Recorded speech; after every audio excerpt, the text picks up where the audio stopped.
Hey guys, we've just done a few things lately to the BYD Shark, so we're just going to do a quick video today and run through it, and let's jump into it and check it out.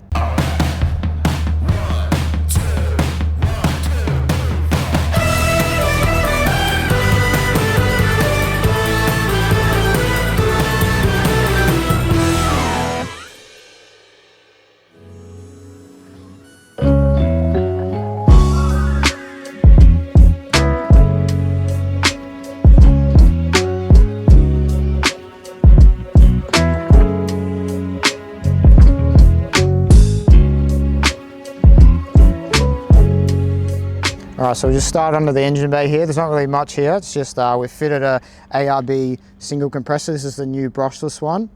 And then we've also got the outlet up here as well as in the switch for it. Besides that, everything else is standard under the bonnet here. So we can probably move up to the roof rack because we've stored some lights up there as well as some Maxtrax holders and stuff like that. Yeah, so just up the front here we've got utility 25 Maxes on the A-pillars. We just made a little bracket up for it. And then I've also pre-wired it with the park light feed so that if a light comes out that has DRLs on them or position lights, I can swap them out, put that in, and the feed's already there. And then up the top as well, we've got the laser lamps, new light bar. This is the Air 130 Elite. It's brand new, just come out. It only comes in the one size, so that's why we've opted for the 3 of them. And they also have DRLs on them as well, or position lights on the top and the bottom.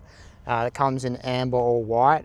We've gone for the white one because you can't have them facing forward amber. It's got to be white, so we've gone for that one.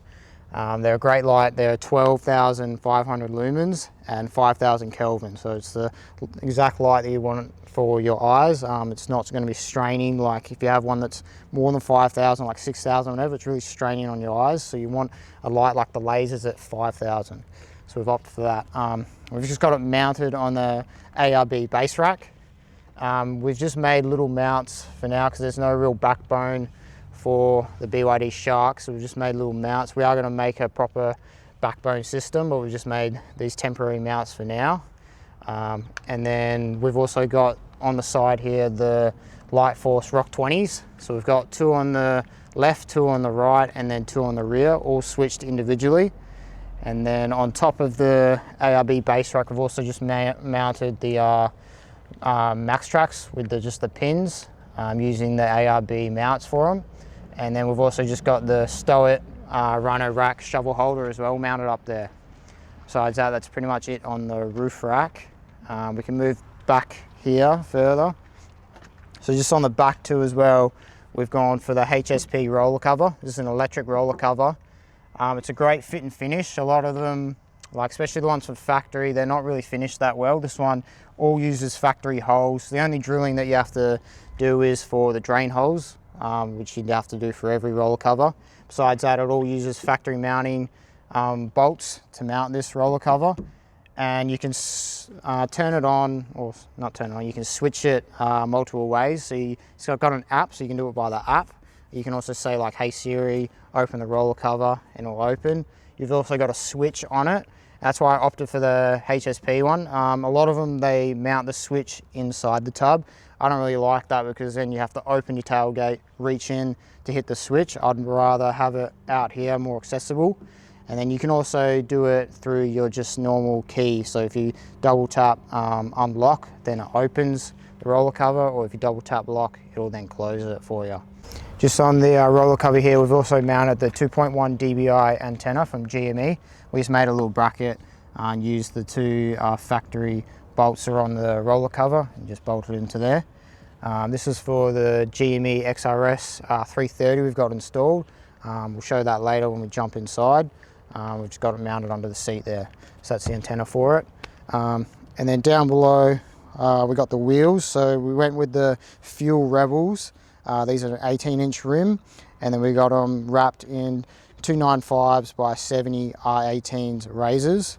And then we've also just put in 50mm spacers just for now. When a nice like lift kit comes out, we'll put that in, but there is a few that's on the market, but there's nothing really like that great at the moment in my opinion, so we're just going to hold off until someone comes out with a really good quality lift kit, and we'll take those spacers out and put that in instead.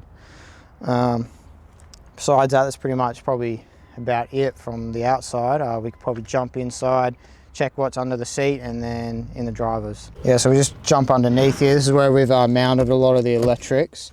So just under this flap here, I've gone and made a little plate up so that we could mount everything to it, and so that it'd be removable. There was just 2 factory studs, so we just made a plate to go on there to secure it, and then I put a bit of rubber underneath it because underneath is the fuel access to your fuel sender and everything like that. So I wanted to make all this removable, so you can't see it, but tucked right under, I've actually put all this on plugs so that if I need to easily remove it, I can just unplug it, take the positive lead off the battery, and then it's basically good to just to fully remove it. But just under here we just got a 6-way fuse box. This is powering like all the roller cover, UHF, all that kind of stuff. As well as then just to the side of, we've got the twin MIDI. One is for the fuse box, and then one is for just the light bars, as well as the utility 25s, because they draw quite a lot, so we just got them on their own MIDI fuse. It's getting fed from just the factory fuse box here. There's a spare MIDI, so I just grabbed it from there and then sent it to our twin MIDI to feed everything else. This is where the UHF is. That's why I opted for the 330. It's a lot smaller, and I wanted to fit it underneath, and it makes it a lot easier.